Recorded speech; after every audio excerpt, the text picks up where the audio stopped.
Olá, estamos aqui, o que rola na Geronto, com mais um episódio, trazendo sempre uma pessoa para conversar de assuntos interessantes, importantes na temática do envelhecimento.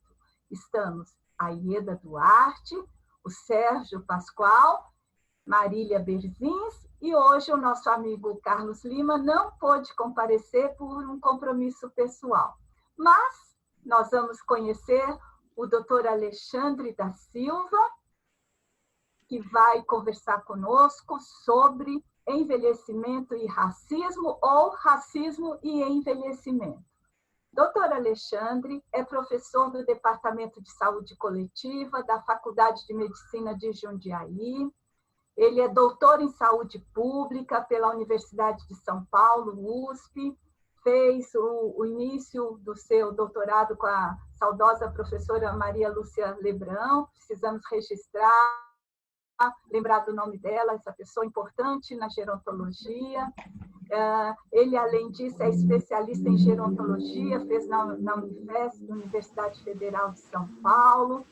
Ele faz parte de grupo que se chama Racismo e Saúde, é um grupo de trabalho, assim como Envelhecimento e Saúde Coletiva, a Abrasco, que é a Associação Brasileira de Saúde Coletiva. Ele é uma pessoa extremamente comprometida com o tema, ele tem participado em várias situações, artigos, entrevistas, lives, eu tenho acompanhado toda essa trajetória dele. Além do que, gosto muito de você, viu, Alexandre? A gente já teve a oportunidade de trabalhar num projeto juntos. Então, assim, é com muita alegria que nós, né, o canal, o que rola na Geronto, estamos recebendo você. E para você começar a falar para nós, eu vou só te provocar, né? Por que estamos falando de racismo e envelhecimento? E a partir dessa provocação, você tem a oportunidade de discorrer aquilo que você quer comunicar para esses nossos internautas, para essas pessoas que nos acompanham frequentemente, estão sempre junto conosco. Seja bem-vindo, Alexandre. Tá, Marília. Bom, boa tarde, boa noite, bom dia, né? Para quem for assistir. Primeiramente, agradecer o convite, Marília, Ieda, Sérgio e Carlos também, que não está aqui, mas, enfim, o projeto é de vocês. É com muita satisfação e alegria que eu recebi o convite e agora passo a participar né, desse canal com uma gravação feita com vocês. E concordo, Marília, é com muita alegria participar dessa gravação, mais um projeto que fazemos juntos e agora, né, compartilhando com Ieda, Sérgio e Carlos. Então, é dessa forma que eu me coloco à disposição para conversar com vocês. Bom, e aí a sua provocação, né? Por que temos que falar de envelhecimento e racismo em 2 de julho de 2020? Pois eu fico aqui pensando, então eu vou começar a minha fala antes de fazer algumas considerações com algumas, eu vou devolver a provocação com outras perguntas. E aí a gente vai tentar, ao longo dessa conversa, buscar respostas. Então, assim, se a gente entender que o Brasil é um país de dimensão continental, com milhões de pessoas residindo aqui. E eu falo milhões de pessoas, não só falando de brasileiros, mas também de imigrantes. Como é que a gente imagina o envelhecimento populacional? Tamanha a nossa diversidade. Então, eu posso pensar no envelhecimento numa perspectiva de gênero, numa perspectiva etária, do idoso mais jovem, do idoso mais velho, numa perspectiva de raça ou cor da pele, numa perspectiva de local onde mora, numa perspectiva de classe social e depois fazendo várias intersecções. Então, o envelhecimento da população brasileira é, de fato, muito heterogêneo. E eu gostaria de só falar que ele é heterogêneo, mas infelizmente ele é desigual. Então, essa heterogeneidade que eu trouxe no primeiro momento, eu já faço um avanço para dizer que é desigual. Por que desigual? Porque muitos desses fatores que eu falo aqui, e nós já sabemos, gera formas desiguais de envelhecimento, a ponto de proporcionar para um grupo social mais possibilidades, maiores chances de envelhecimento, e para outras nem tanto. Então, pode ser que para um grupo social envelhecer é algo extremamente normal, natural, eu espero isso mesmo, enquanto que para outros grupos sociais envelhecer ainda é uma conquista. Chegar aos 60 anos, que é o que a gente define, né, um critério demográfico muito utilizado no envelhecimento, é ainda um privilégio. Então, o primeiro ponto já, né, pensando nas pessoas que estão nos assistindo, é a gente até colocar em interrogação o que é ser velho, se é realmente a gente pensar só nessa perspectiva etária. Porque, fisiologicamente, dadas as diversidades que as pessoas passam ao longo da vida, há grupos sociais que vão ter até um corpo envelhecido, né? Ou marcado por trajetórias que vão acontecer muito antes de um grupo social em comparado ao outro. Mas, enfim, agora vamos tentar responder um pouco dessas perguntas, vamos aprofundar um pouco mais. A gente tem na nossa Constituição, enquanto sociedade brasileira, que ela é constituída primeiramente por indígenas, não por europeus. Né? Então, quem habitava aqui, né, foram os indígenas. Então, os indígenas é que se sentiram, né, ameaçados e invadidos por outros grupos sociais.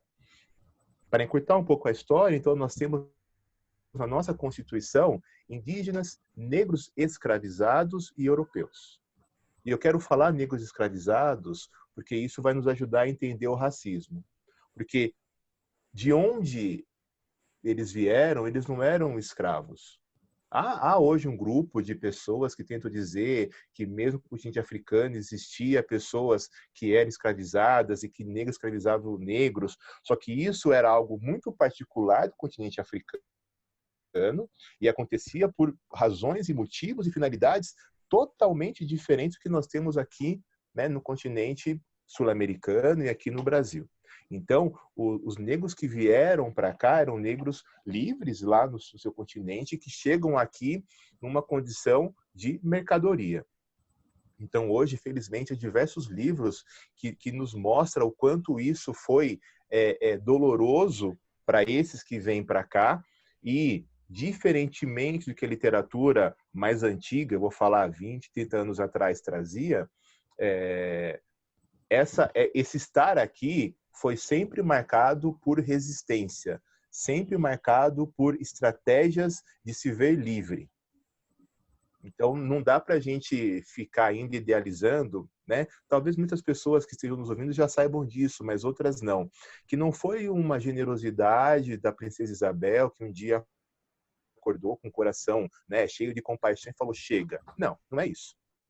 Então, quando há, de certa forma, né, o fim da escravidão no Brasil, é porque nós entendíamos que naquele momento era necessário mudar o modelo econômico. E aí você precisava ter uma outra forma de relação das pessoas com trabalho e produção. E aí a gente vê os europeus também ocupando território brasileiro numa outra relação. Então, eu costumo dizer, imagine dois grupos, né, de pessoas que vêm de fora do país, todos aqueles que vinham dos vários países da África, esse é um ponto importante para falar também, né? Então, a gente fala os africanos, não. Né? A gente não fala sempre os europeus, a gente fala os italianos, os espanhóis, a gente quer, né, dar nomes. Então, todos aqueles que vieram dos países africanos e aqueles que vieram dos países europeus. E aí você tem dois grupos, só que um, quando chega aqui, fala assim, então tá bom, você vem, então você vai ter trabalho, você vai ter um lugar para morar, para plantar, vai ter escola para os seus filhos. E para o outro, não. O outro acabou, acabou e vamos agora. Então, assim, como é que a gente quer que hoje nós tenhamos uma condição de igualdade se essa trajetória, né, dos nossos antepassados, das gerações que nos antecedem, nunca foi igual? Então, isso é o primeiro ponto. Então, a nossa sociedade ela vai ser constituída, né, pegando todos os processos que nós tivemos, e hoje a gente falar de democracia, por algo que sempre existiu, por algo que sempre estruturou a nossa sociedade, que foi uma desigualdade na pauta de hoje, no assunto de hoje, muito marcada pelo racismo. E o racismo que eu estou falando para você, Marília, Ieda, Sérgio e Carlos, não é um racismo só desse pessoal, sabe? Que pode se sentir duas pessoas. Não, é um racismo que vai, de certa forma, deixando a sua forma de planejamento, de execução, em vários momentos. Então, é esse que vai estruturar a sociedade. Então, por que não nos incomoda, ou incomoda, mas por que a gente não consegue ter reação? E reação, quando eu falo reação, não é só reação violenta, né? Reação de fala, de empoderamento e tudo mais. Por que a gente não se incomoda quando a gente olha um governo, e eu não falo só desse atual, eu falo de todos os outros, onde nós não enxergamos, por exemplo, uma representatividade de gênero e de raça, cor da pele? Uhum. Será que, e aí falando, né, do lugar de professor universitário, e todos nós somos, a gente sabe muito bem disso, quantas mulheres competentes para todos os cargos?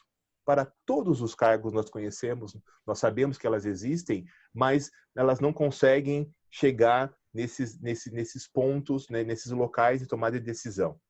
E aí, fazendo a intersecção de cor da pele, ou de etnia, porque eu também quero trazer o indígena para a discussão, o racismo se dá também, né, pela cor da pele, vamos dizer assim, numa leitura mais analítica. Cadê essas pessoas nesses locais? Então, o racismo se dá também por essa forma, né? nessa forma de estruturação, na cultura, nas palavras que a gente usa. Né? Então, quando tudo está bagunçado, a gente fala o quê? Ah, parece o samba lá do crioulo doido. Quer dizer, é uma terminologia, a gente fala o termo denegrir. Então, existem várias manifestações do racismo. A coisa também tá preta. A coisa tá preta, exatamente. Né? Então, tem também o racismo das instituições. Né? E a gente, infelizmente, a gente vê isso constantemente. Mais uma vez, essa semana, um menino negro morre no Rio. Uhum. Em tempos de pandemia, tivemos um casal de idosos que foi duramente violentado em Gravataí e que causou a morte da companheira desse senhor. Né? A morte dela, literalmente, mas também a morte de quem ficou, né? Morreu um pouco o companheiro, morreu um pouco o filho, enfim. Então, existe o espaço de compra. Então, quando eu falo de lojas, quando eu falo de loja, eu falo de trabalho. Então, existem instituições que, direto ou indiretamente, praticam também o racismo. E aí nós chegamos no racismo, que é aquele que vai ser de um grupo social e aquele que é esse pessoal. Então, veja, nessa breve conversa nossa, espero ter apresentado várias formas de como o racismo se manifesta. E isso vai diretamente impactar na nossa vida.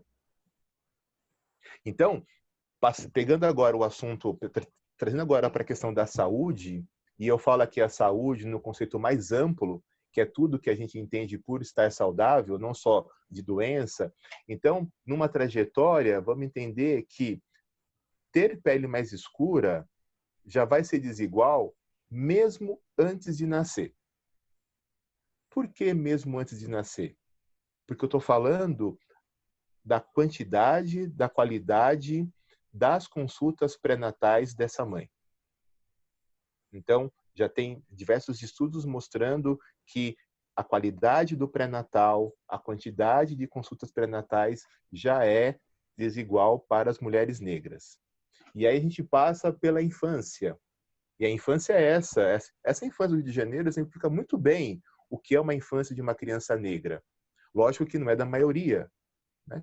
Não é da sua totalidade, mas boa parte das crianças negras passam por situações de racismo. E racismo é uma forma de violência. Então, pode ter racismo, pode ter outras violências. Recentemente eu falo agora, há um mês, talvez um mês, não mais de 2 meses, tá? Uma grande marca aí de produtos de limpeza, que tinha lançado um produto chamado Crespinha, que era para limpar panela, essa coisa toda. Imagine isso, né? Uma criança que vê isso, que compra, que os pais compram isso e ela vê para que serve e tal, e associa isso ao cabelo de uma criança negra. Como é que isso impacta para uma criança? Todos aqui que têm, né, na sua família uma criança negra, infelizmente precisa estar preparado ou preparada para o dia que ela vai chegar muito abalada e a gente tem que acolher. Porque alguma coisa, alguma característica física dela vai ser discriminada e ela vai ficar triste. Então isso é infância, né? A juventude, a adolescência e juventude é marcada muito pela violência. E aí a gente tem a instituição polícia sendo uma grande causadora disso.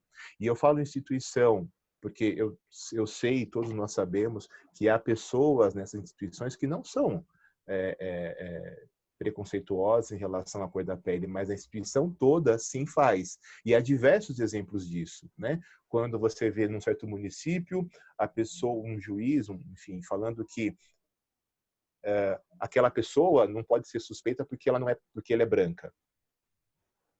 Ou quando você vê, por exemplo, num shopping de São Paulo, um grupo de adolescentes e negros que quando entram no shopping são sempre ali acompanhadas pelo guarda. E aí chega e tanto é que isso nós temos até um número muito grande de suicídios entre jovens negros causados por vários fatores, mas um deles é essa sensação de não pertencimento, essa baixa autoestima. E passa também por uma questão que envolve a questão de gênero. Então, muitas mulheres são preteridas nos relacionamentos.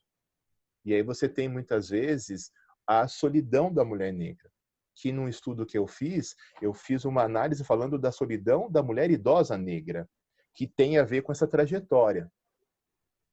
Na fase adulta, é isso, a gente vê as condições de trabalho, as condições de escolaridade, as condições de saúde que já vêm sendo, né, ali, né, agredidas desde o nascimento, impactando mais na fase adulta, e quando chega no envelhecimento, ele não poderia ser diferente. Então, o envelhecimento, sim, ocorre de uma forma muito desigual, muito injusta para as pessoas negras. Então, por isso que nós temos que ainda falar de racismo e de envelhecimento. E aí, o que também cabe conversarmos aqui, para depois abrir para um diálogo maior, então, o que podemos fazer para tentar entender melhor e buscar, principalmente, alternativas? Que não basta também a gente entender, suspirar e deixar tudo acontecer. Quer dizer, o que cada um de nós pode fazer dentro do seu espaço. E aqui cabe muito bem a gente ampliar que saúde é pensar o social e pensar as ações intersetoriais. Então, todo mundo que tem interesse pode, de certa forma, se engajar nesse momento. Por que se engajar? Porque o racismo não é um problema da população negra. O racismo é um problema da sociedade. Existe o oprimido, existe o opressor. A oprimida, a opressora. Então, só vai ter racismo se tiver pessoas que, conscientemente ou não, praticam isso, entendem isso. Será que em alguns governos anteriores, onde pareceu que a desigualdade começava a diminuir E aí a gente começa a ouvir, né, ou ouvia discursos assim, tá esquisito, né? Porque agora eu vou viajar para um país fora, né, ou para a Europa, enfim, eu vou viajar para o exterior e de repente no avião encontro a minha empregada. Isso não era para causar desconforto. Isso talvez era para causar alegria, quer dizer, poxa, o que eu consigo proporcionar para minha funcionária, para o meu funcionário.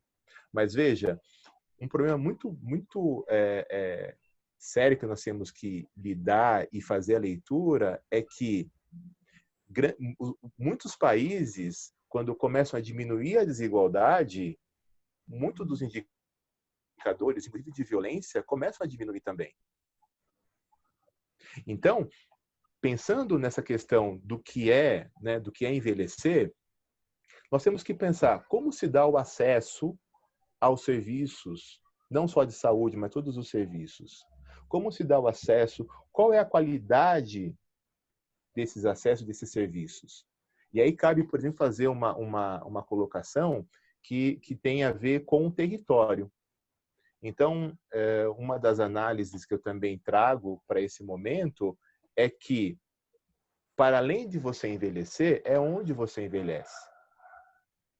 Então, um estudo feito que eu fiz com um geógrafo, pegando aqui o município de São Paulo, mas que pode ser reproduzido também, se a gente entender essa hipótese, esse modelo conceitual que fizemos, é que, e isso já vinha, né, com outros estudos, nós procuramos fazer só uma análise dentro dessa perspectiva do envelhecimento, é que no mesmo município, onde nós temos um mesmo prefeito, nós temos os mesmos secretários, as mesmas leis vigentes, você tem formas muito desiguais de envelhecimento.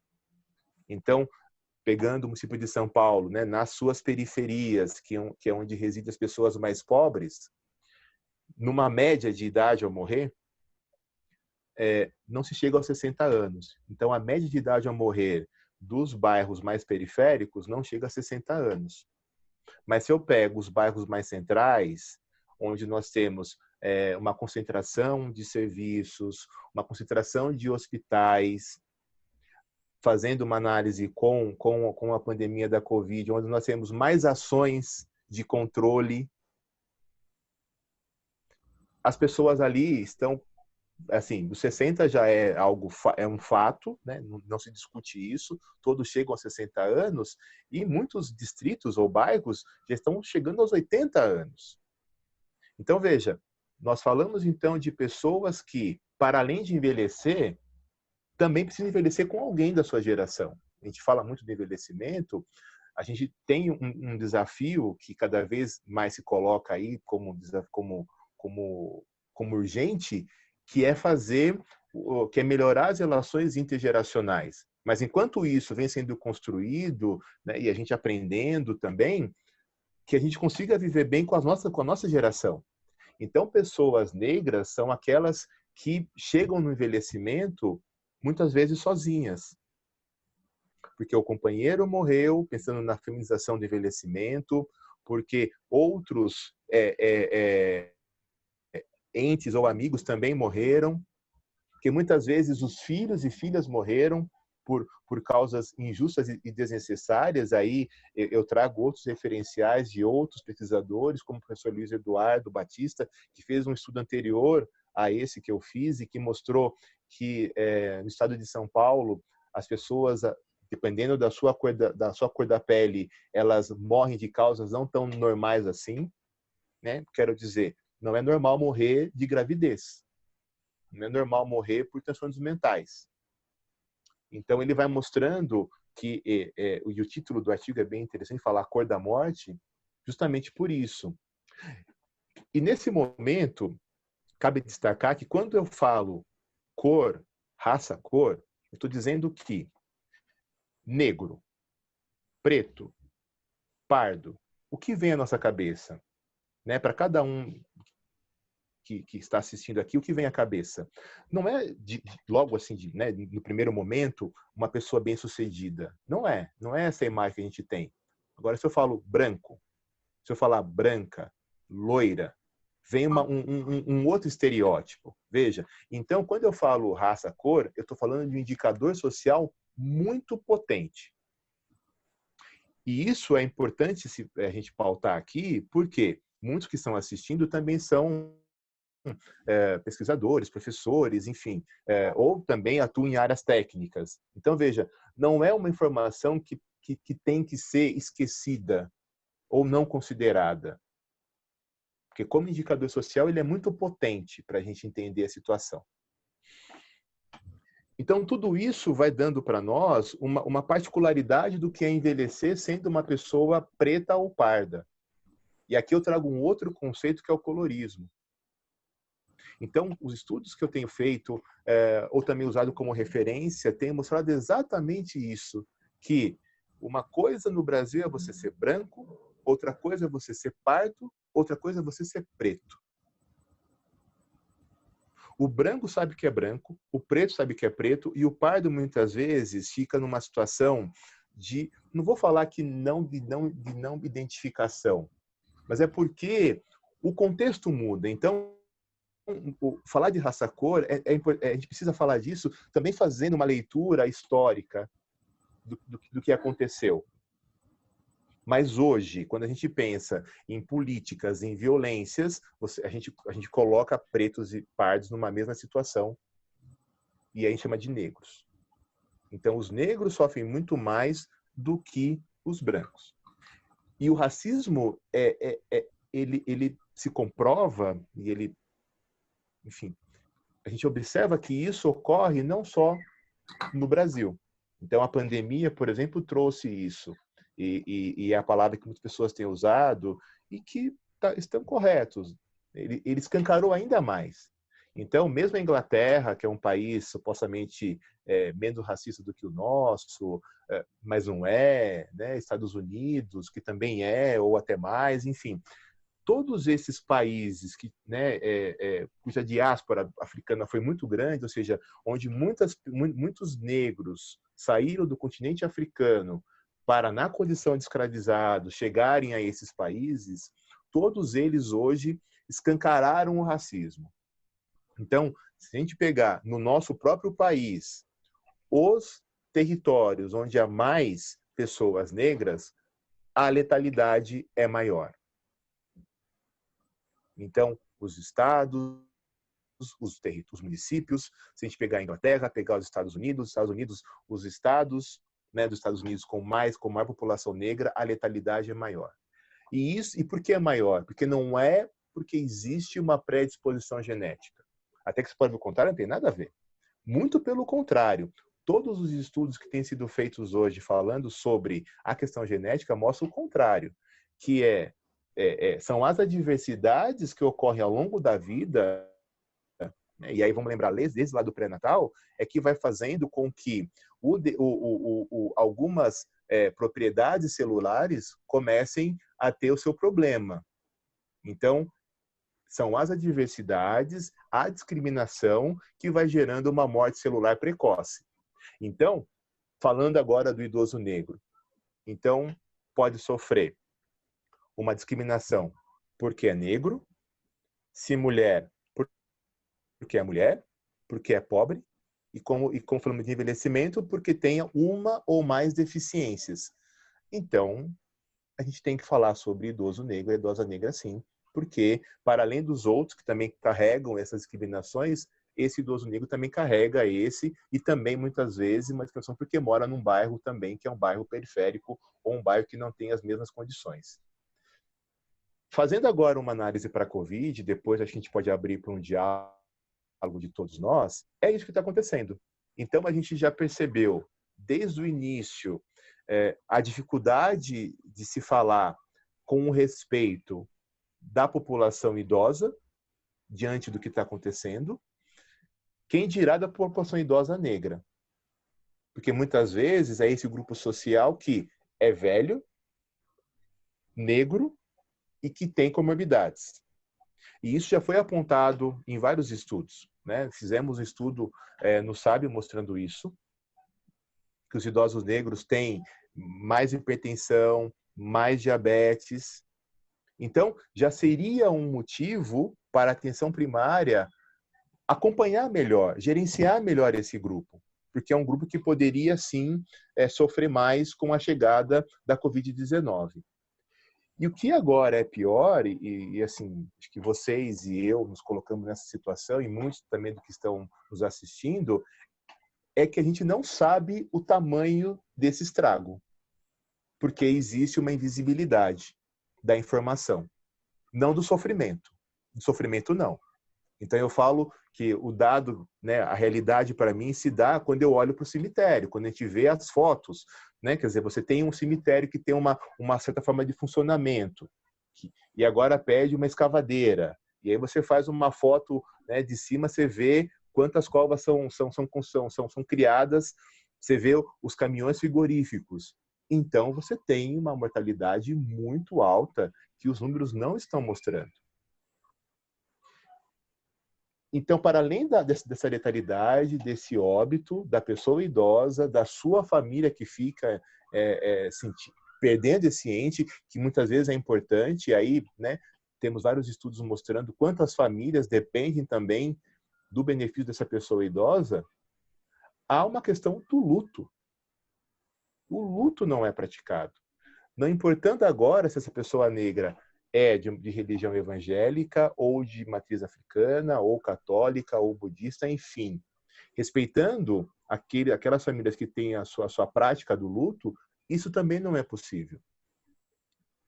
E num momento como esse, onde nós discutimos orçamento, financiamento, e agora fala, vamos testar quem já morreu, para saber se era Covid ou não, ou vamos testar aqueles que podem adoecer. Veja, é um dilema ético tão difícil, mas injusto para a população idosa e idosa negra, porque ela não teve culpa. Ela morreu por uma certa ineficiência, falta de diálogo, de articulação, enfim, a gente vai falar sobre isso.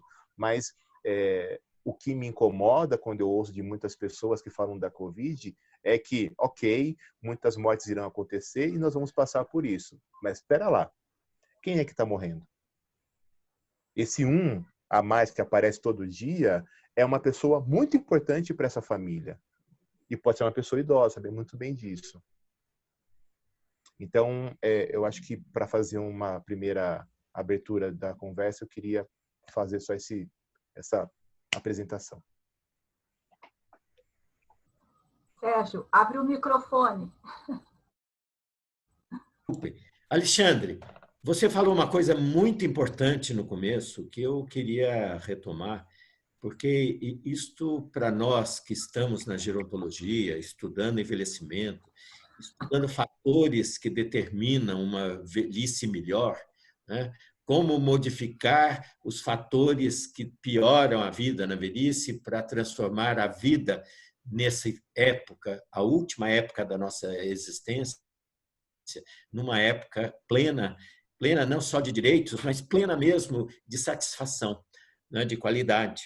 Então, a velhice tem de ser assim uma época que vale a pena ser vivida.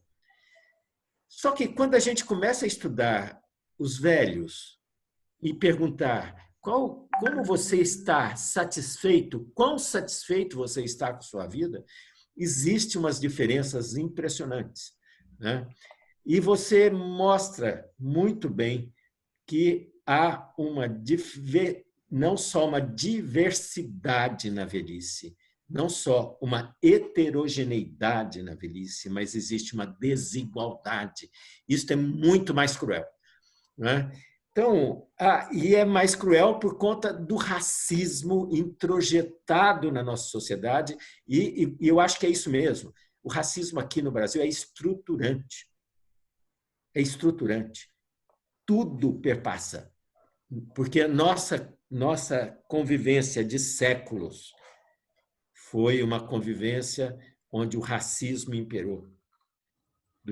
Imagina, de 1500 a 1888, 380 anos de racismo. Então, mas a gente tem de pensar nessas pessoas que estão aqui nos 60, 70, 80 anos, e tentar eliminar aqueles fatores que dificultam uma vida boa na velhice.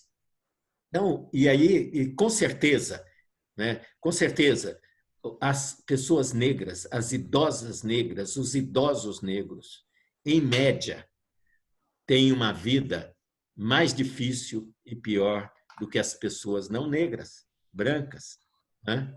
Então, mas a gente precisa não se deixar também perder por esse desespero ou por essa desesperança, vamos chamar assim, né? Então, eu queria que você também nos ajudasse a responder como que nós podemos, né, eliminar essa desigualdade que vem do racismo exatamente nessa fase da vida, que tem que ser muito bem vivida, tem que ser plena, né? Qual é o caminho para a gente eliminar essa desigualdade agora na velhice, para que todos usufruam de vidas dignas? Sérgio, você faz uma pergunta importantíssima e que caberia a gente fazer, já programar uma nova conversa, né? Só com essa pergunta. Mas veja só, pegando o que está na Constituição, que define o que é ser cidadão, eu acho que aí já seria um começo. Então, qual é esse exercício pleno da cidadania? É a gente falar de trabalho, é a gente falar de lazer, a gente falar de educação, que no caso do envelhecimento é falar desse aprendizado ao longo da vida, é falar de saúde, é falar de segurança. E aí a gente pode pegar tanto a Constituição, que fala do papel do cidadão, como aquilo que norteia a gerontologia, o envelhecimento ativo, por exemplo, que tem muitos pontos de intersecção. Então, se ficarmos, por exemplo, no campo do trabalho, como é esse trabalho dessa pessoa que envelheceu, que vai ficar velha? Né? São trabalhos geralmente braçais, são trabalhos mal remunerados, que impede as pessoas de construir outras relações sociais, que muitas vezes a gente vê muito isso. São pessoas que atravessam a cidade para poder trabalhar, são pessoas que trabalham até os seus 60, 70 anos, mesmo com incapacidade. Então, quais são as condições de trabalho que eu posso oferecer para essa pessoa? Então, não dá agora para dizer, e são palavras até assim violentas, mas você não fez uma poupança. Mas como? Né?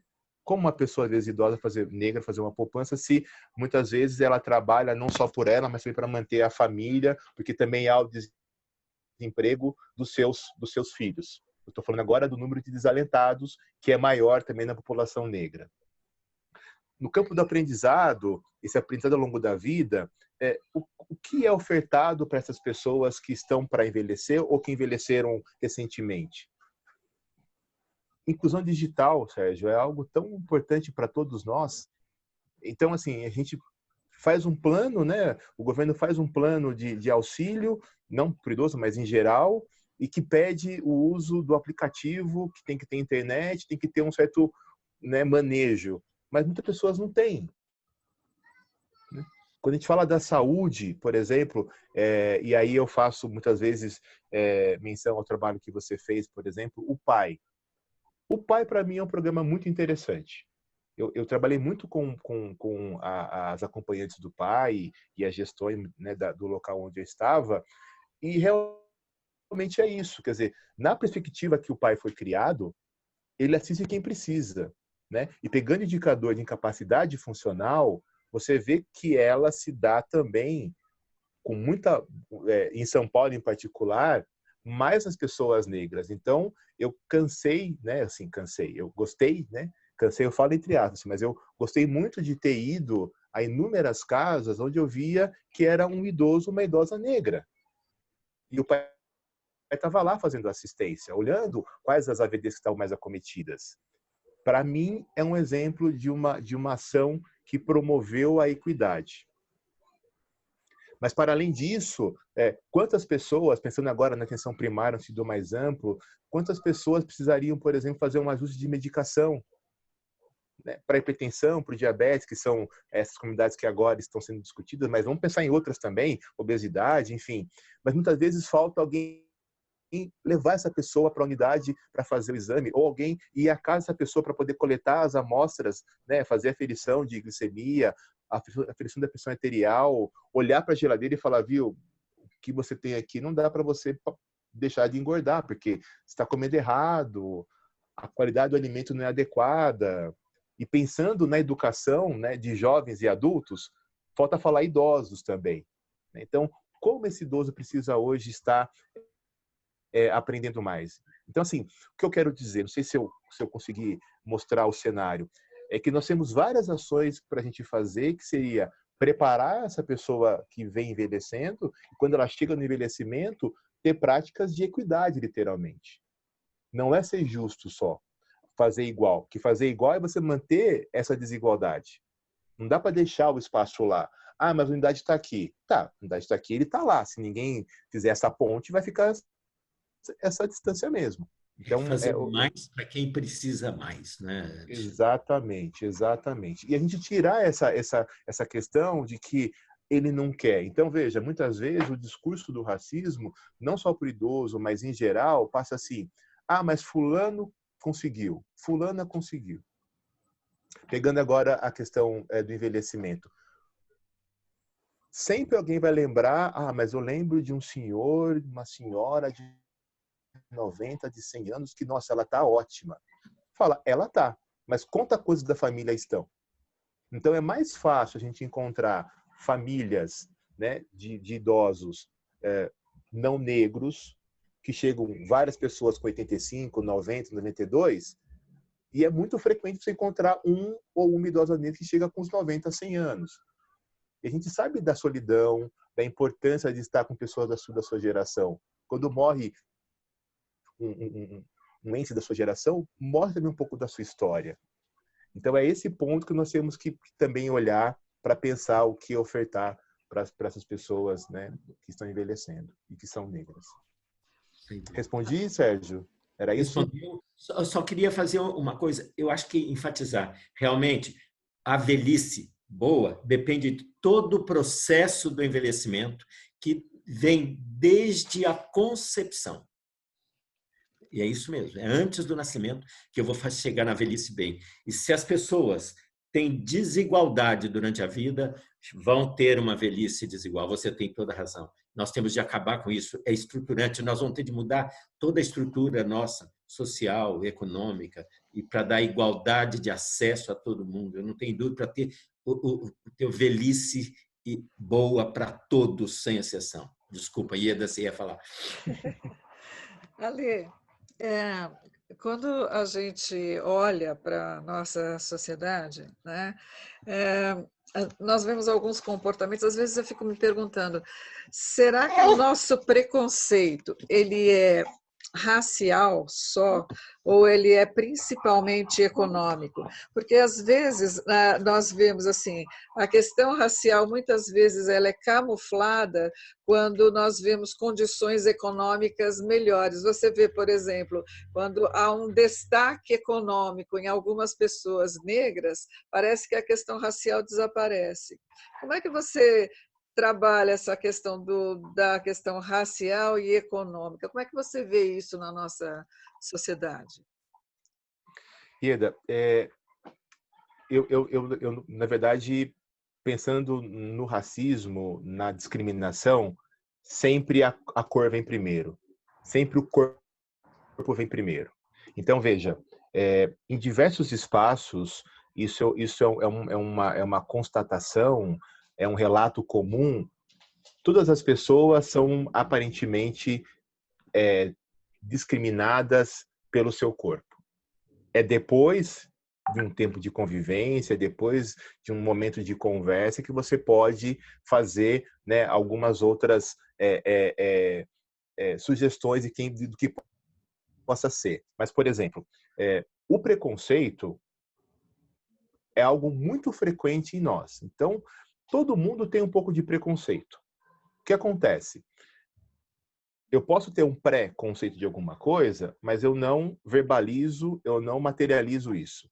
Eu elaboro isso, eu tenho, né, uma série de de estruturas corticais que vão falar, peraí, e de repente eu não tomo uma atitude diante desse meu preconceito, e de repente eu vejo que não era nada daquilo que eu imaginei.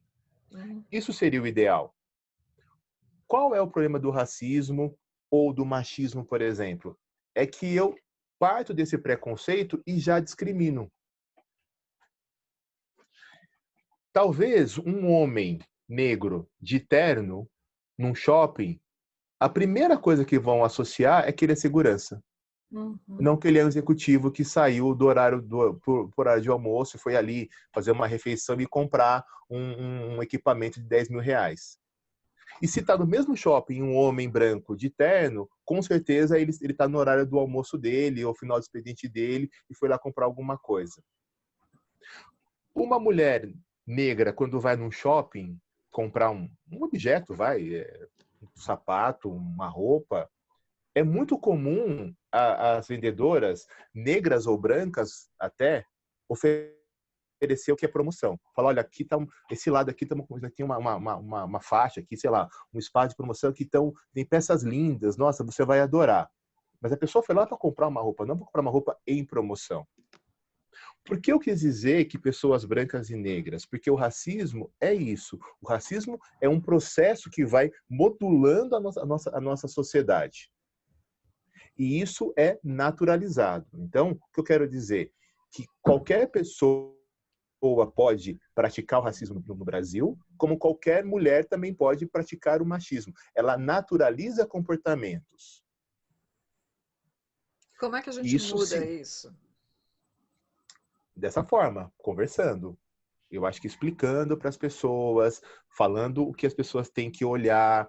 Eu gosto muito de dizer assim, rever quais são as minhas práticas, quais são os meus conceitos. E aí, se você me permite dar um exemplo de como nós temos que desconstruir algumas ideias, a questão da religião. Então, né, a gente vê muito essa questão das matrizes africanas, muitas pessoas às vezes vê aqueles trabalhos nas encruzilhadas e fica, né, ali criando, né, todo um estereótipo negativo e tudo mais. Agora, vamos pensar na história.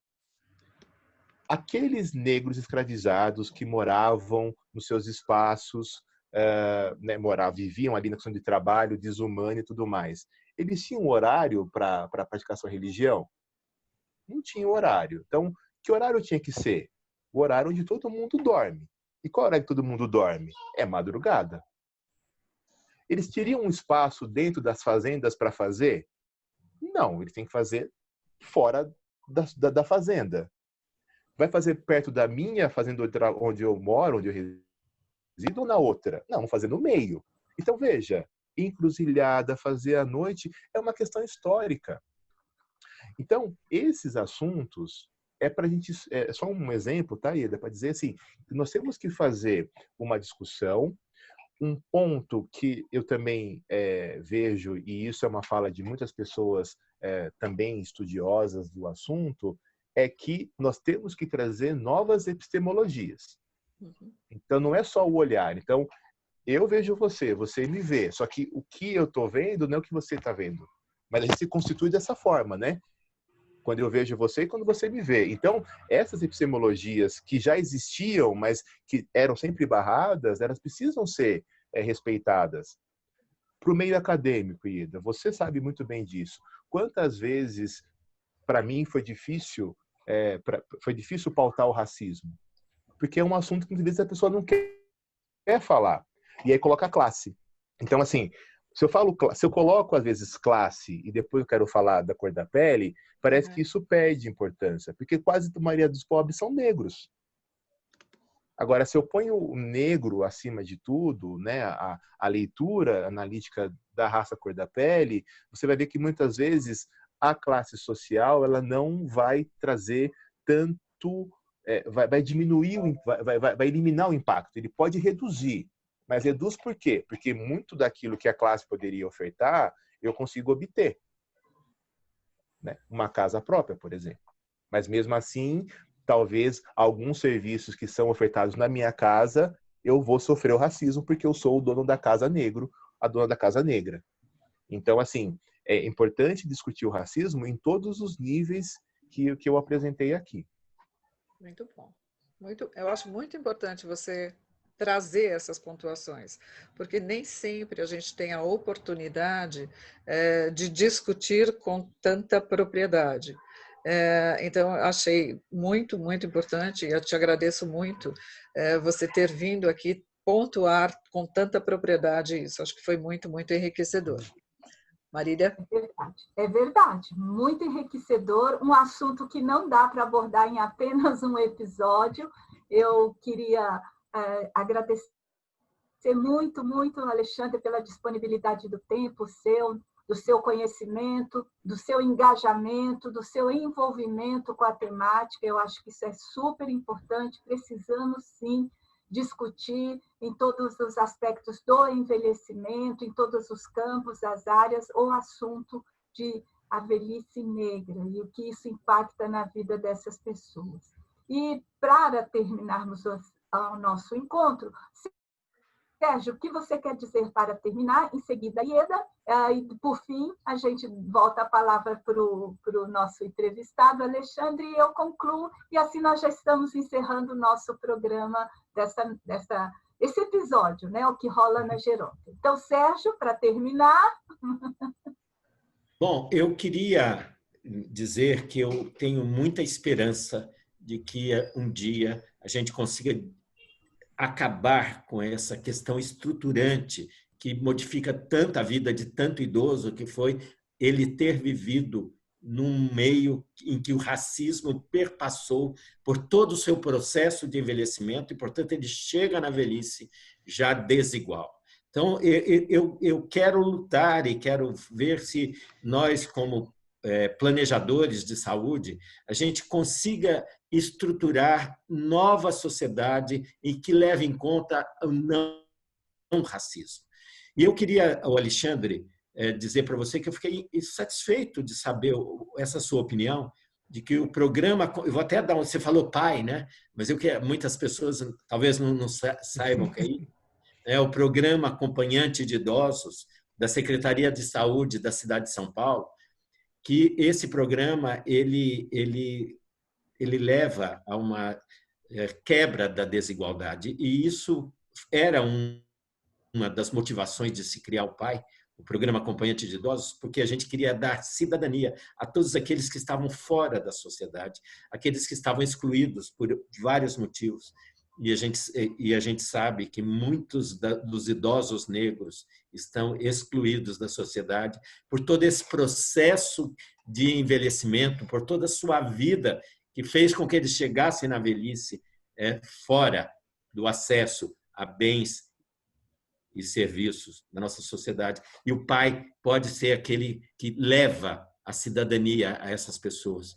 Eu fiquei muito feliz de você considerar isso.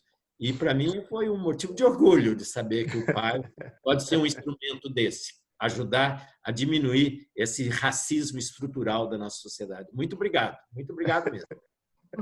E Eda, que está acompanhada de o seu animal de estimação. Não, eu falei, eu tinha comentado aqui antes da gente começar a gravação que o meu gato estava dormindo, mas que quando a gente começasse a gravar, ele ia aparecer, porque ele gosta de gravar, ele gosta de participar e de ter feito. Cá está participando da gravação, isso faz parte, ele faz parte da minha vida, então ele está aqui participando. Já que ele faz questão, diga o nome dele para a gente registrar. Kiko presente, participando da gravação, tá certo? Ale, eu queria te agradecer muito, eu já falei, eu queria reforçar e queria dizer que, assim, eu queria que a gente pudesse chegar um dia, mas eu acho que é apenas ilusão minha, mas queria que a gente pudesse chegar um dia a viver num mundo em que as pessoas fossem iguais. Eu não acho que os humanos são diferentes em cor, em raça, em classe social, porque eles só são humanos. Eu queria que eles se respeitassem, se vissem como humanos. A pandemia veio aí para mostrar isso. Todo mundo pode ficar doente, todo mundo morre, todo mundo pode morrer, né? Da mesma forma, né? Mas parece que o humano é difícil de aprender, ele é cabeça dura, ele demora para aprender, ele tem que sofrer, ele tem que ficar doente, ele tem que passar mal e mesmo assim ele não aprende. Eu queria que ele pudesse aprender, né? Eu te agradeço pelo que você falou e eu espero que muita gente possa ter aprendido com você. Muito, muito, muito obrigada, querida. Alexandre, suas considerações finais? Bom, dizer que foi muito bom ficar com vocês aqui, conversando. A gente já conversa em outros espaços. Aqui é só um lugar onde a gente está registrando só. Então, continuamos com as nossas conversas, continuamos com os nossos trabalhos conjuntos. E aí, assim, talvez o que a gente possa tirar desse momento é que a identidade negra precisa ser fortalecida. Por que a negra? Porque muitas outras já são fortalecidas, já estão fortalecidas. Falando agora do envelhecimento, é muito comum algumas pessoas irem buscar em alguma geração para dizer que tem um pouco de italiano, de espanhol, e fala isso com muita alegria, né? Com muita satisfação. Né? E até falar, eu sou assim porque, né, meu tataravô, alguém lá é assim e tal. Que isso também seja prazeroso para pessoas negras também falarem. Olha, eu tenho, né, essa identidade minha negra.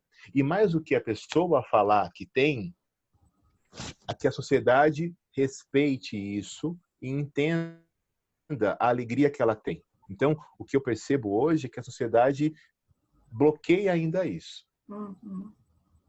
Então, que a gente consiga construir um pouco, permita que essa identidade negra das pessoas que ainda estão em construção, independentemente da idade, mas possa estar em construção, que elas possam fazer isso.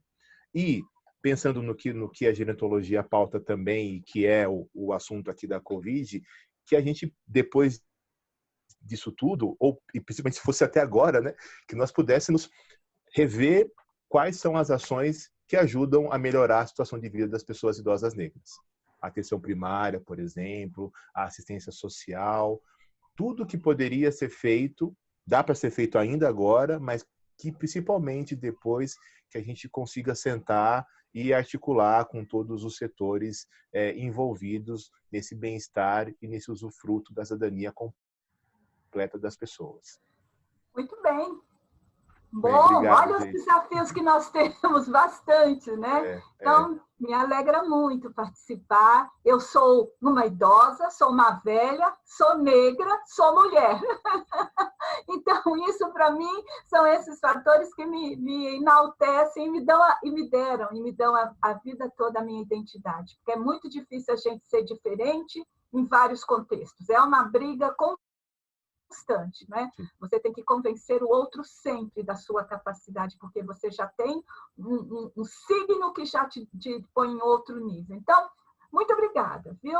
E lembrar para todos vocês que nos ouvem, nos escutam, que nos assistem, que divulgam, que o canal da Geronto, o que rola na Geronto, está sempre com você. O que nós pedimos de você? Ajude-nos a divulgar, viu, Alexandre? Passa seus alunos, para que nós estamos sempre com episódios atuais, interessantes na gerontologia, você também aí em casa, passe para os seus conhecidos e também, não é? Faça todo o processo, inscreva-se, toca o sininho, dá um like e assim você estará tudo nos conformes. Muito obrigada, até a próxima e muito obrigada mesmo por sua companhia. Até mais. Mais.